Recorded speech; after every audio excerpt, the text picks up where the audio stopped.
शिरडी के साईं बाबा। शिरडी के साईं बाबा भारत सदियों से देवों और संतों की भूमि मानी जाती है। इस देश में समय समय पर कई संतों ने ज्ञान का प्रकाश फैलाया है।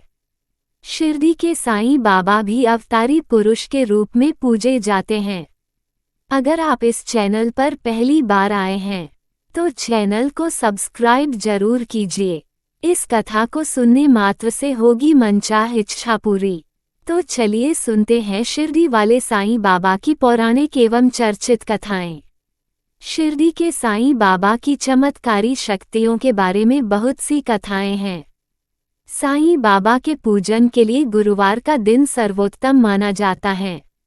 साईं व्रत का विधान। साईं व्रत कोई भी कर सकता है। साईं बाबा जात पात या और कोई भेदभाव नहीं मानते थे। उनका कहना था, सबका मालिक एक है। यह व्रत किसी भी गुरुवार को साईं बाबा का नाम लेकर शुरू किया जा सकता। सुबह या शाम को साईं बाबा की तस्वीर या मूर्ति की पूजा की जाती है। किसी आसन पर पीला कपड़ा बिछाकर उस पर साईं बाबा की तस्वीर रखें। पूजा के लिए पीले फूल या हार का प्रयोग करें।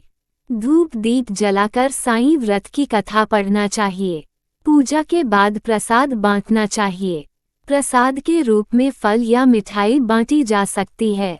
शिरडी के साईं बाबा के व्रत की संख्या 9 हो जाने पर अंतिम व्रत के दिन 5 गरीब व्यक्तियों को भोजन कराना चाहिए और दान करना चाहिए। इस तरह इस व्रत का समापन होना चाहिए। साईं व्रत की कथा। कोकिला बहन और उनके पति महेश भाई शहर में रहते थे। दोनों में एक दूसरे के प्रति प्रेम भाव था, परंतु महेश भाई का स्वभाव झगड़ालू था। दूसरी तरफ कोकिला बहन बहुत ही धार्मिक स्त्री थी, भगवान पर विश्वास रखती। धीरे धीरे उनके पति का धंधा रोजगार ठप हो गया। कुछ भी कमाई नहीं होती थी। महेश भाई अब दिन भर घर पर ही रहते और अब उन्होंने गलत राह पकड़ ली। अब उनका स्वभाव पहले से भी अधिक चिड़चिड़ा हो गया। एक दिन दोपहर को एक वृद्ध महाराज दरवाजे पर आकर खड़े हो गए। चेहरे पर गजब का तेज था और आकर उन्होंने दाल चावल की मांग की। कोकिला बहन ने दाल चावल दिए और दोनों हाथों से उस वृद्ध बाबा को नमस्कार किया। वृद्ध ने कहा, साईं सुखी रखे। कोकिला बहन ने कहा, महाराज सुख मेरी किस्मत में नहीं है, और अपने दुखी जीवन का वर्णन किया।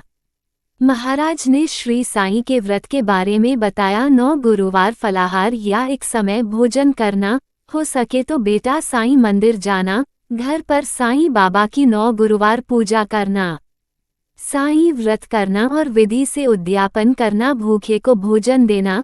साईं बाबा तेरी सभी मनोकामना पूर्ण करेंगे। साईं बाबा पर अटूट श्रद्धा रखना जरूरी है। कोकिला बहन ने भी गुरुवार का व्रत लिया। 9वें गुरुवार को गरीबों को भोजन कराया। उनके घर से कलह दूर हुए। घर में बहुत ही सुख शांति हो गई। महेश भाई का स्वभाव ही बदल गया। उनका रोजगार फिर से चालू हो गया। थोड़े समय में ही सुख समृद्धि बढ़ गई। दोनों पति पत्नी सुखी जीवन बिताने लगे। एक दिन कोकिला बहन के जेठ जेठानी सूरत से आए। बातों बातों में उन्होंने बताया कि उनके बच्चे पढ़ाई नहीं करते, इसलिए परीक्षा में फेल हो गए हैं। कोकिला बहन ने 9 गुरुवार की महिमा बताई और कहा कि साईं बाबा की भक्ति से बच्चे अच्छी तरह अभ्यास कर पाएंगे, लेकिन इसके लिए साईं बाबा पर विश्वास रखना जरूरी है। साईं सबकी सहायता करते हैं। उनकी जेठानी ने व्रत की विधि बताने के लिए कहा। कोकिला बहन ने कहा उन्हें वह सारी बातें बताईं जो खुद उन्हें वृद्ध महाराज ने बताई थी। सूरत से उनकी जेठानी का थोड़े दिनों में पत्र आया कि उनके बच्चे साईं व्रत करने लगे हैं और बहुत अच्छे तरह से पढ़ते हैं। उन्होंने भी व्रत किया था। इस बारे में उन्होंने लिखा कि उनकी सहेली की बेटी शादी साईं व्रत करने से बहुत ही अच्छी जगह तय हो गई। उनके पड़ोसी का गहनों का डिब्बा गुम हो गया था, जो अब वापस मिल गया है। ऐसे कई अद्भुत चमत्कार हुए था। कोकिला बहन ने समझा कि साईं बाबा की महिमा अपार है। वीडियो को लाइक, कमेंट और शेयर कीजिए। और डेली इसी प्रकार की भक्ति से जुड़ी कथा देखने सुनने के लिए हमारे YouTube चैनल देवांगन की भक्ति को सब्सक्राइब जरूर कीजिए।